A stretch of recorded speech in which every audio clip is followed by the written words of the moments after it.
Hi everyone. இன்றைக்கி நம்ம பார்க்க போகிறது மட்டன் கில்லி பிரியாணி எப்படி செய்கிறதுன்னு பார்க்கலாம். வாங்க வீடியோக்குள்ளே போகலாம். கில்லி பிரியாணிக்கு கிரேவி செய்யணும். அது மட்டன் ரோகன் ஜோஷ் செஞ்சால் தான் கரெக்டாக இருக்கும். மட்டன் 1/4 கிலோ க்ளீன் பண்ணிவிட்டு இஞ்சி பூண்டு பேஸ்ட்டு மஞ்சள் தூள் போட்டு ஊற வச்சுடுங்க 1/2 மணி நேரம். ஒரு குக்கரில் 2 tablespoon refined oil, 1 tablespoon நல்லெண்ணெய் ஊற்றிட்டு ஓல் கரம் மசாலா, அதாவது பட்டை, கிராம்பு, ஏலக்காய், இலை இதெல்லாம் போட்டுட்டு நறுக்கிய வெங்காயத்தை போட்டுட்டு இஞ்சி பூண்டு விழுது ஆட் பண்ணிவிட்டு நல்லா வதக்கிக்கோங்க. கோல்டன் ப்ரௌன் வர்ற வரைக்கும். கல் உப்பு தேவையான அளவு இந்த ஸ்டேஜில் போட்டுக்கோங்க. டொமேட்டோ பியூரி 1/2 கப் சேர்த்துக்கோங்க. தக்காளியோட வாசனை போகிற வரைக்கும் நல்லா வதக்கிக்கோங்க. தக்காளி நல்லா பழமாக இருக்கிற மாதிரி பார்த்துக்கோங்க. இப்போ கொத்தமல்லி தழை 1 டேபிள் ஸ்பூன் போட்டு ஒரு 1 மினிட் குக் பண்ணிக்கோங்க. இப்போ நம்ம மசாலா ஆட் பண்ணிக்கலாம். ரெட் சில்லி பவுடர் 2 டீஸ்பூன் போட்டுக்கோங்க. Coriander powder 1/2 teaspoon, garam masala 1/2 teaspoon, சீரகத்தூள் 1/2 டீஸ்பூன், மிளகுத்தூள் 1/2 teaspoon, try ginger powder 1/4 teaspoon, try mango powder 1/4 teaspoon, தயிர் 1 டேபிள் ஸ்பூன் போட்டுட்டு நல்லா வதக்கிக்கோங்க. பச்சை வாசனை போகிற வரைக்கும் நல்லா வதக்கிக்கணும். இதுக்கு கொஞ்சமாக தண்ணி ஊற்றி கலந்துக்கோங்க. இந்த ஸ்டேஜில் ஊற வச்ச மட்டனை ஆட் பண்ணிக்கலாம். கிரேவியோட ஒன்றா கலந்துக்கோங்க மட்டனை.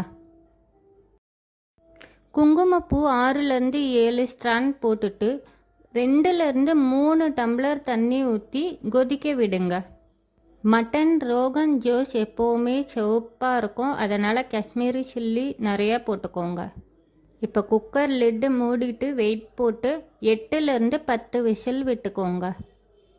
பிரியாணிக்கு ரைஸ் வேக வைக்க போகிறோம். ஒரு பாத்திரத்தில் தண்ணி நிறைய மிதக்கிற மாதிரி வச்சுட்டு அது கொதி வந்ததும் ஓல் கரம் மசாலா போட்டுட்டு புதினா, கொத்தமல்லி தழை ஒரு கையளவு போட்டுக்கோங்க. இஞ்சி பூண்டு பேஸ்ட்டும் இது கூட ஆட் பண்ணிவிட்டு நல்லா கலந்துக்கோங்க. தண்ணி கொதி வந்ததும் நான் பொன்னி அரிசி 2 கப் போட்டிருக்கேன். நீங்கள் பாஸ்மதி ரைஸ் கூட போட்டுக்கலாம்.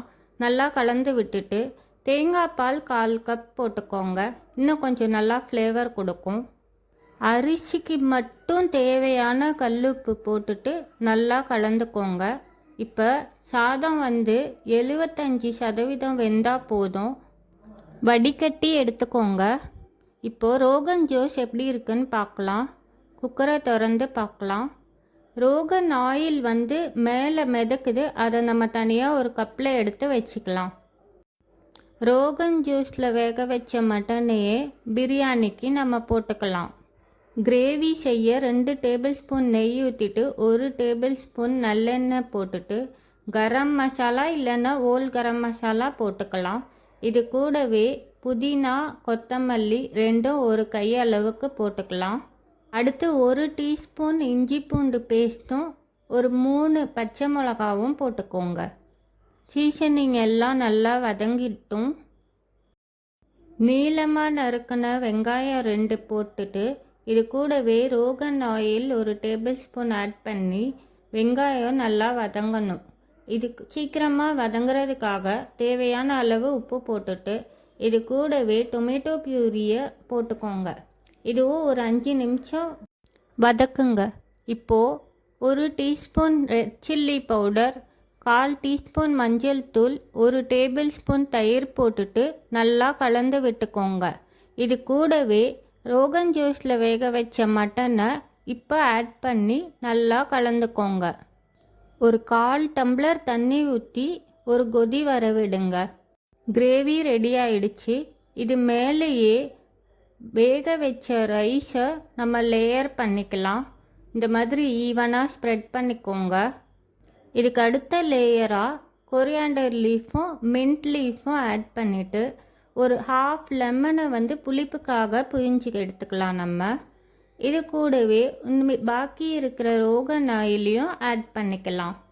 இந்த ஸ்டேஜில் தம் போட்டு பிரியாணியாக ஆக்கிட்டு அதுக்கப்புறமா கில்லி பிரியாணியாக மாற்றுறதுக்கு ரோகன் ஜோஸ் மேலே ஊற்றி 10 நிமிஷம் ஸ்டீம் பண்ணால் அது வேறு மெத்தட்.